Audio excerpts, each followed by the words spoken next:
Jadi tidak ada jaminan. Kita sering, kenapa ya Allah Lailatul Qadar itu kok tidak dikasih tahu aja? Kan kalau dikasih tahu enak, kita ibadah. Ada siapa Arafah dikasih tahu orang jalan-jalan?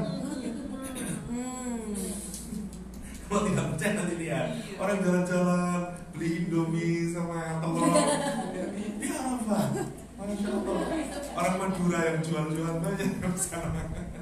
Masya Allah kalau kita pikirkan. Karena dipikir di Arafah itu ada yang belanja sudah. Karena dipikir setelah khutbah, wukuf, habis itu bebas sudah acaranya. Orang itu maksudnya bebas itu ini waktumu sendiri sekarang dengan Allah.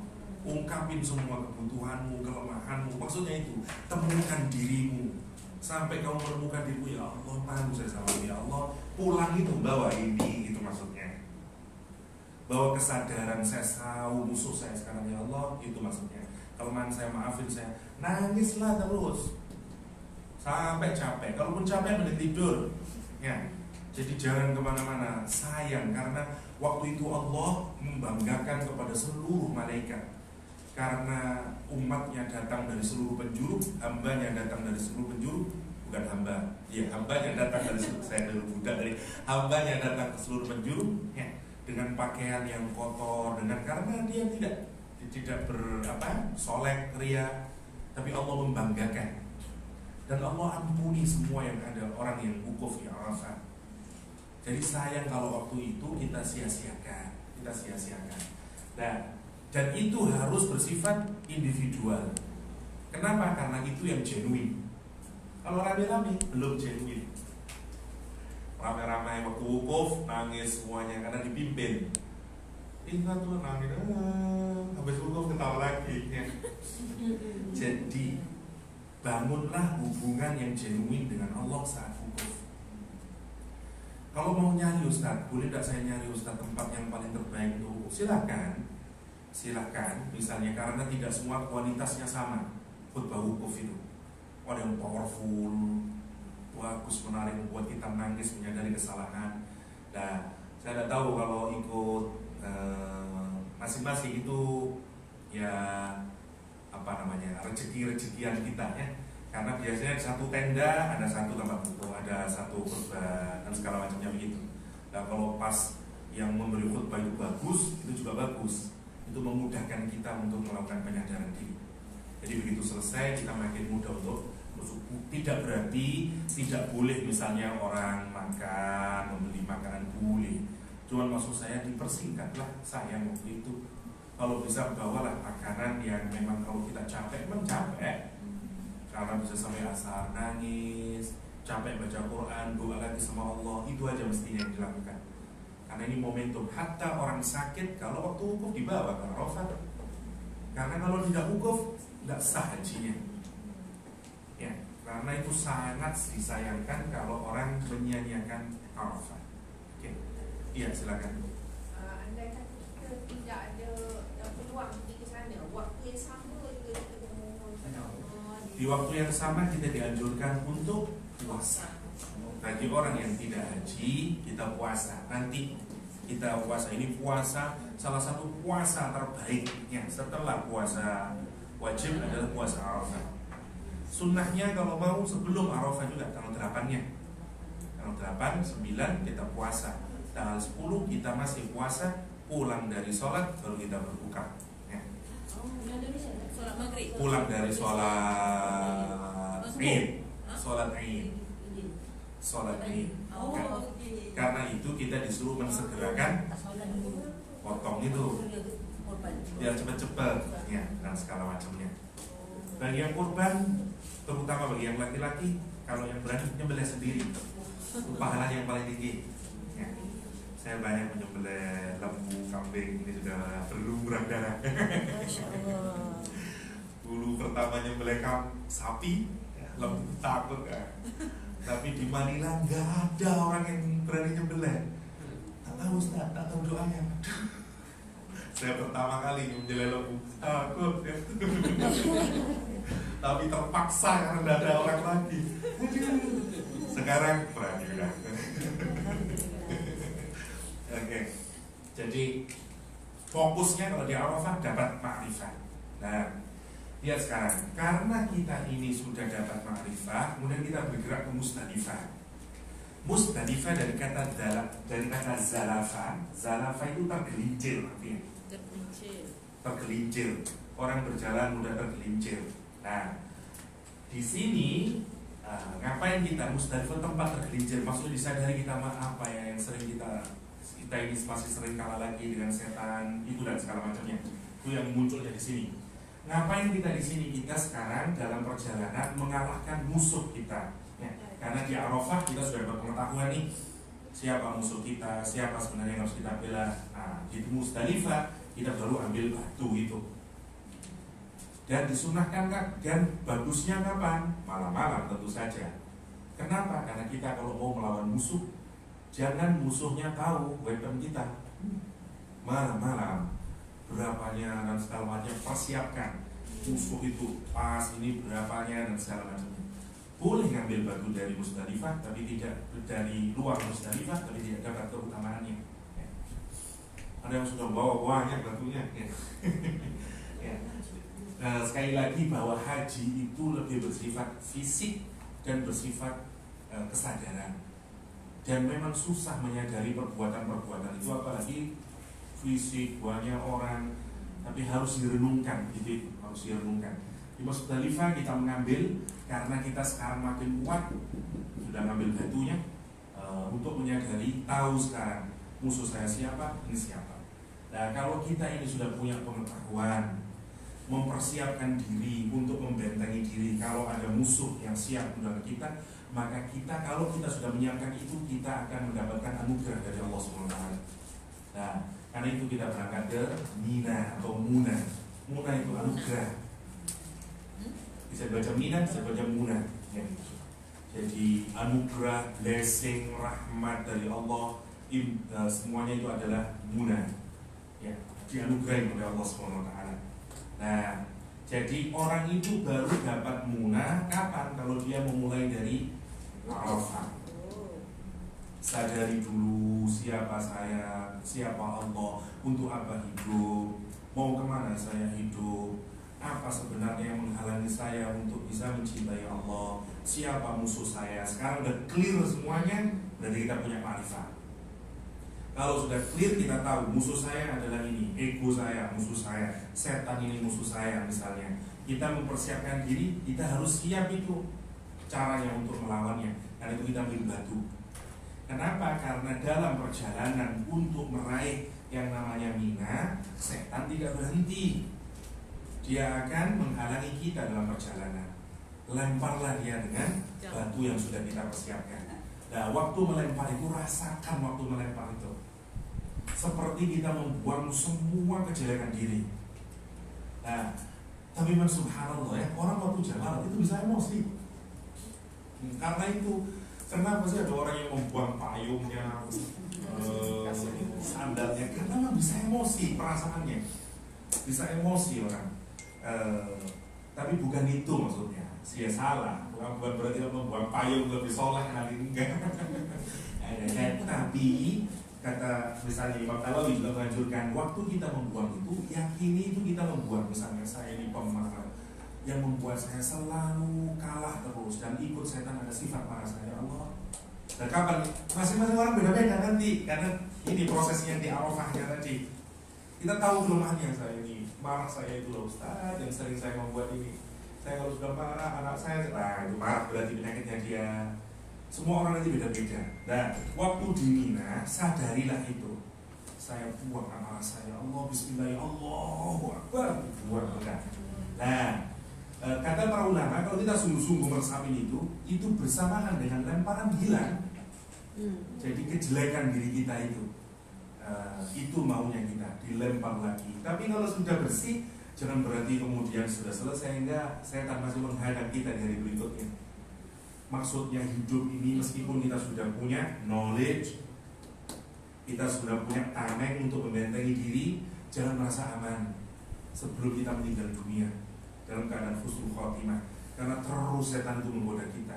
Karena itu kita terus harus mempersiapkan jamarat pertama, jamarat kedua, jamarat dan segala macamnya. Itu maksudnya.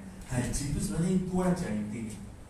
menemukan diri kita, siapa kita, kelemahan kita, siapa Allah, mau bagaimana kita mau berhubungan dengan Allah. Setelah itu, setelah kita tahu musuh kita, yaitu setan musuh kita, ya, diri kita, egoisme kita itu menjadi musuh kita, yang itu harus kita lawan sekuat-kuatnya. Dan kita tidak melakukan perlawanan itu satu kali, tapi berkali-kali, ya, berkali-kali. Kalau itu yang kita dapatkan, kita dapat guna. Kita dapat guna.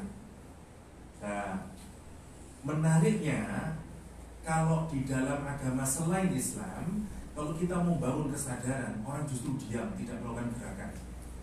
Di Buddha misalnya, dia apa? Untuk dapat enlightenment, semakin orang dia fokus, perhatikan inhale exhale, ya. Semakin diam. Islam itu memang tidak. Di Islam itu kenapa? Karena kesadaran yang paling puncak adalah kalau kita menggunakan seluruh aktivitas seluruh fakultas di dalam diri kita. Kesadaran kita jalan, hati kita jalan, fisik kita juga jalan. Memang itu yang paling berat.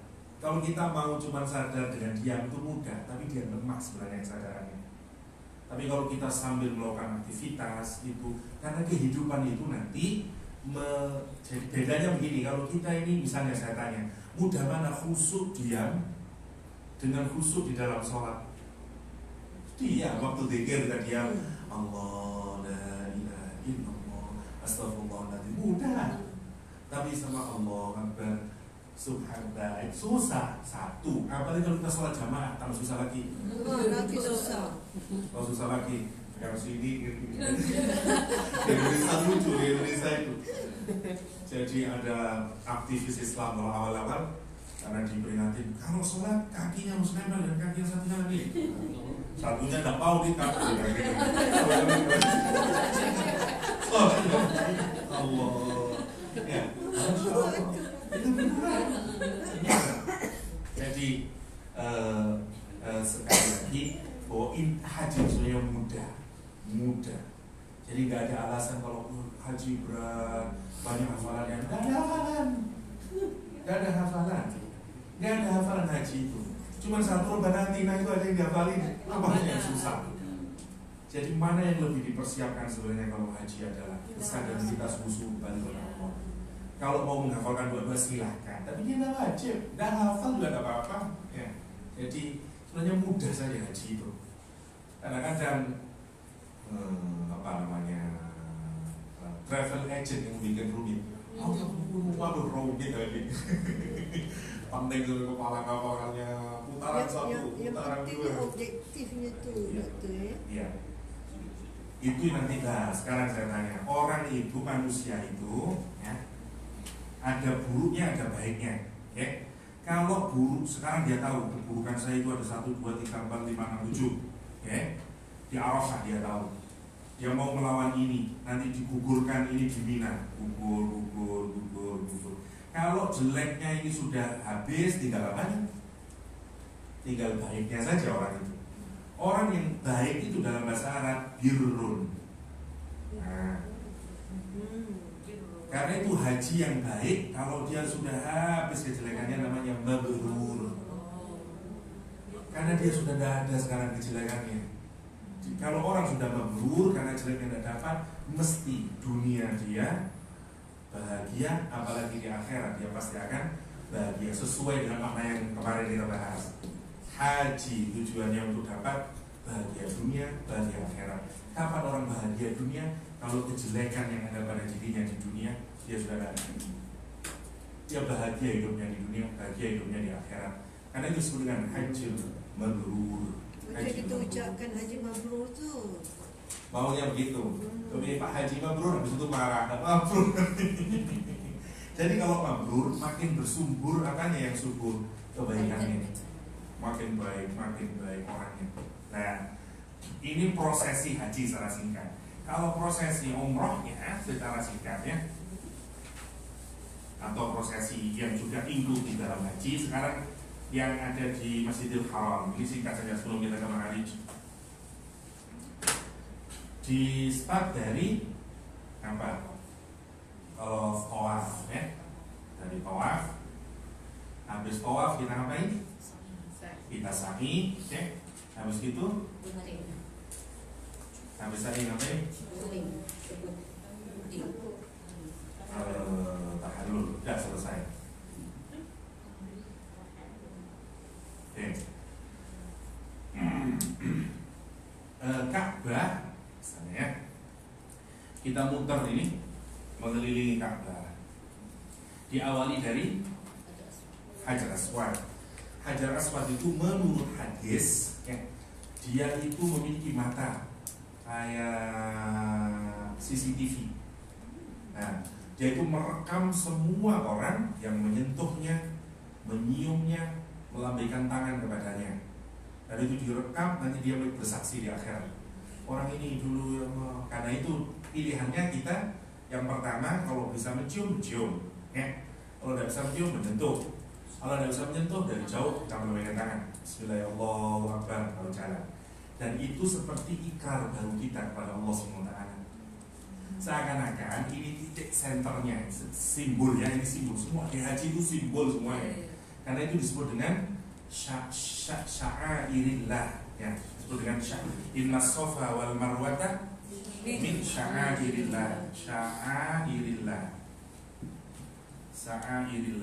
Saya jelaskan dulu. Sya'ar ini dari kata syu'ur. Ya, syu'ur itu perasaan kita yang jauh di dalam hati. Syu'ur itu begini, saya contohkan paling mudah. Ada Fatimah menyukai Ahmad masa high school ya. Ahmad menyukai Fatimah.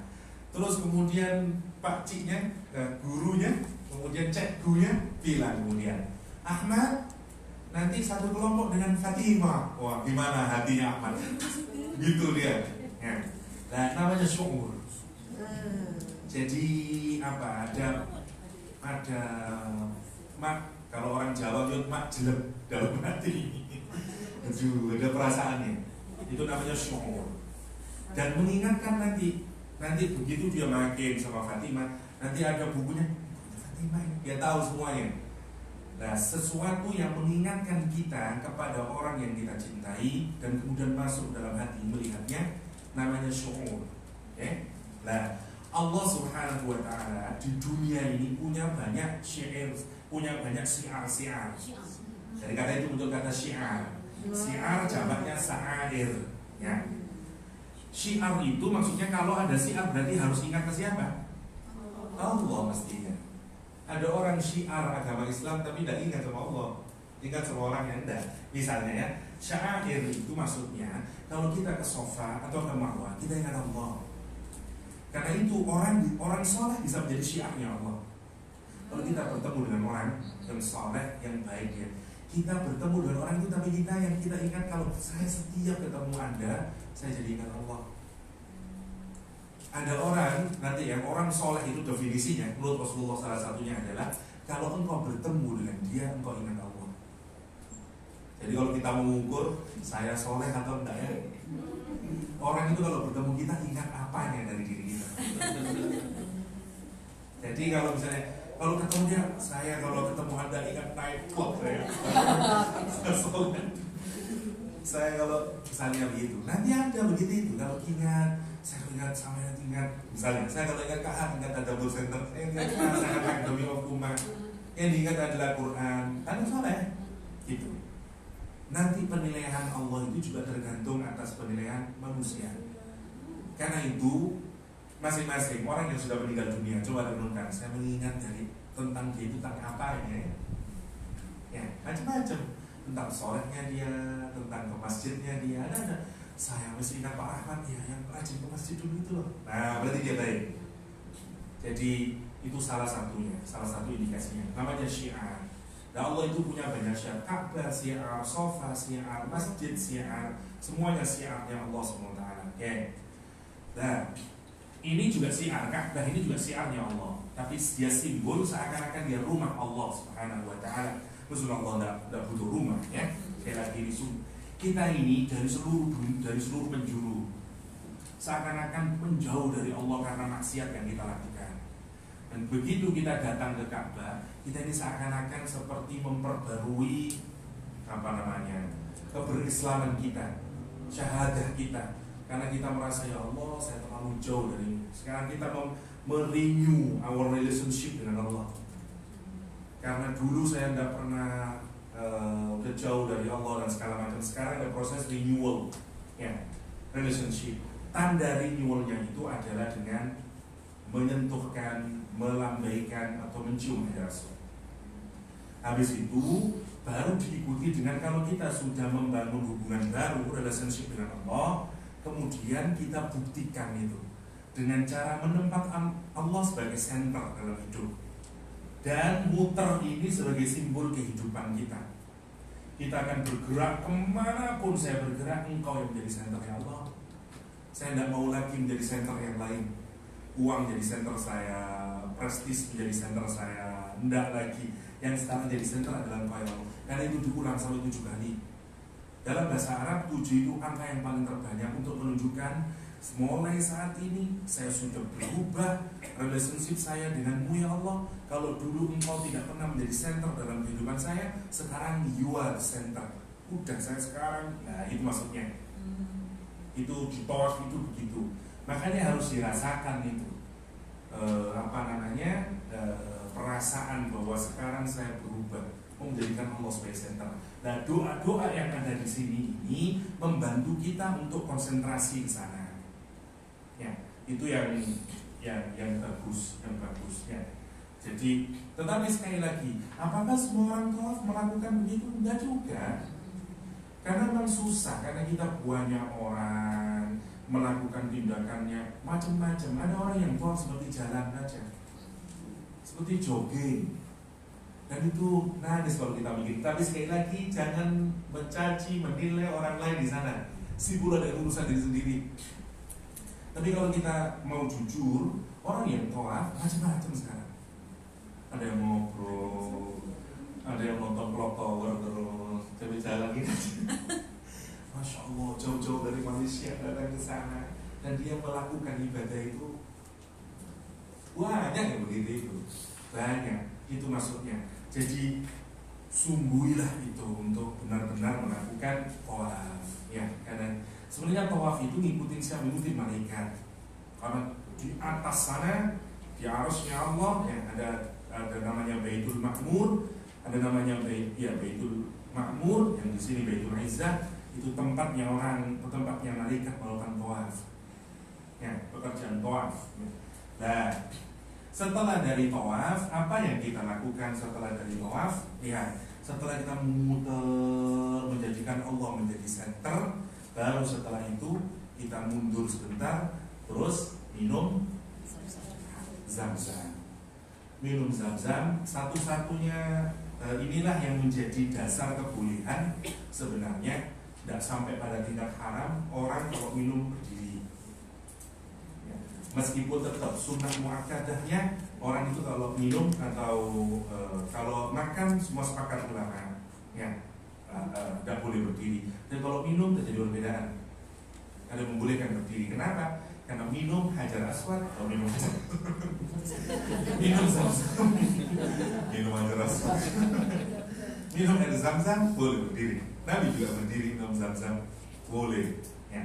Jadi tidak apa-apa, jangan salahkan orang kalau nanti di sana, hei, la tasrobanna ahadukum qa'iman, jangan, ya, tidak apa-apa kalau untuk zam-zam. Bahkan sunnah sambil menghadap Ka'bah minum tidak apa-apa, ya. Untuk minum air zam-zam, karena itu boleh meskipun sambil berdiri. Nah, diminum itu terus berdoa kepada Allah Subhanahu Wa Taala, terus sholat di belakang maqam Ibrahim, ya, 2 rakaat. Oke. Nah, setelah tawaf, apa yang orang dilakukan? Ini seperti kita memperbarui niat atau memperbarui hubungan dengan Allah SWT. Sekali lagi, haji itu simbolik saja sifatnya. Rata-rata simbol, karena itu kita harus menangkap simbolnya. Setelah kita punya kekuatan batin bahwa kita sekarang menjadikan Allah sebagai center, kita melakukan sa'i. Sa'i itu jalan kaki tapi dengan cepat. Sebenarnya mana asalnya? Jadi jalan tapi yang agak cepat namanya sa'i. Tapi sa'i juga dipakai untuk makna orang melakukan pekerjaan untuk mendapatkan living, itu namanya juga sa'i. Jadi dari situ diambil kata sa'i. Ya. Dulu kisahnya adalah berkenaan dengan kisahnya siapa? Ibu Hajar. Saya tanya, ngapain Ibu Hajar naik dari Bukit Sofa ke Bukit Marwah? Cari air. Cari air? Kehidupan. Saya tanya, kalau kita mau mencari air di daerah yang perbukitan dan tandus, ya, kira-kira kita nyari air di bawah atau di atas bukit? Kalau kita nyari air nih, misalnya nyari air, dicari yang di bawah atau yang di atas bukit? Kalau kita mau digging di bawah. Sekarang tanya, Ibu Hawa naik ke sofa, mencari apa? Orang. Mencari orang, bukan mencari air. Jadi ada pemahaman yang agak illogical, ya. Jadi mencari air, nah ada air di atas. Kalaupun mencari air ke bawah, ngapain ke atas? Di atas sama batu, nggak ada. Mau bikin batu, nggak ada. Maksudnya dia naik ke atas, itu daerah nggak ada air. Ibu Hajar tahu itu nggak ada air. Quran menyebut daerah itu ghairi zar'in, nggak ada tanaman, nggak ada air. Memang nggak ada sumber air. Nah, memang mencari air itu bukan mencari sendiri. Dia mencari karavan. Makanya yang tinggi sambil nyari ada ndak orang yang lewat. Kalau lewat minta air, itu maksudnya. Jadi bukan mencari sendiri. Jadi maksudnya gitu. Karena itu naik ke tempat yang tinggi. Kalau mencari sendiri, ngapain yang tinggi ke bawah? Karena air mengalir ke bawah, bukan naik yang tinggi. Itu maksudnya. Karena itu job. Kenapa kok sampai 7 kali? Kalau orang mencari air, dia nggak sampai 7 kali. Dia di tempat satu, dia sampai keluar air gitu. Dia naik ke sana, mungkin di sebelah sana ada, mungkin yang daerah sana ada yang ke sana terus, naik lagi ke sana gitu maksudnya. Jadi dia terus berharap ada karavan, berharap ada orang yang lewat, tapi nggak ada. Karena memang nggak ada, itu maksudnya. Tapi itu menimbulkan pekerjaan kita dalam hidup. Kita usaha terus, meskipun usaha belum tentu berhasil. Maksudnya dalam hidup itu kan kita berusaha terus, bekerja dan segala macamnya. Itu maksudnya. Nah, kalau bekerja ini simbol dari kehidupan. Kapan kita sebenarnya boleh menjalankan kehidupan itu? Kalau sudah melakukan doa. Kalau kita sudah punya senternya Allah, lepaslah anak kita itu. Kalau sudah maksudnya bekerja, karena itu anak itu sebelum dia bekerja dia sebenarnya harus begini. Pegang Allah, nak, you sekarang jadi manajer. Maka tidak mungkin dia korup. Sebelum dia jadi prime minister, mesti harus tawaf dulu. Biar Pak Najib tak korupsi, misalnya. Misalnya begitu, ya. Jadi harus ditawaf baru ke sa'i. Itu maksudnya, baru ke sa'i. Ya. Nah, di sa'i berangkatnya dari mana? Dari sofa. Sofa artinya purity. Ya, pure, clean, dan sofa. Sofa. Jadi dia orang itu kalau bekerja berangkat dari sofa. Jangan bribery untuk dapat pekerjaan. Jangan nanti hasilnya semuanya tidak maksimal. Ya, mulailah dari yang baik. Di Indonesia banyak itu, mau jadi anggota parlemen dia tak pernah sekolah, bikin palsu, ya, high school apa, dia tak sofa. Ya. Maksudnya ini simbol nanti yang harus dibawa pulang sebenarnya. Setelah jadikan Allah center, dia melakukan sa'i. Di sa'i dia mulai dari sofa. Nanti akan dapat marwah, dapat keutamaan, dapat keagungan, ya. Jadi dari sofa terus, dan jangan pernah putus asa dalam melakukan usaha, karena itu dilakukan 7 kali. Semua angka 7 itu berarti maksimal artinya. Dia melakukan terus, dan itu setelah sa'i selesailah prosesi haji. Nah, maka sekarang orang yang kayak begini, nah ini kan simbol, ya. Setelah selesai baru melakukan tahallul. Tahallul dari kata halal. Sekarang semua yang haram menjadi halal, menjadi halal. Kira-kira itu secara singkat, ya. Ini bukan manasik, cuma sedikit memaknai saja dari prosesi haji. Kita masuk ke surat Al-Ma'arij.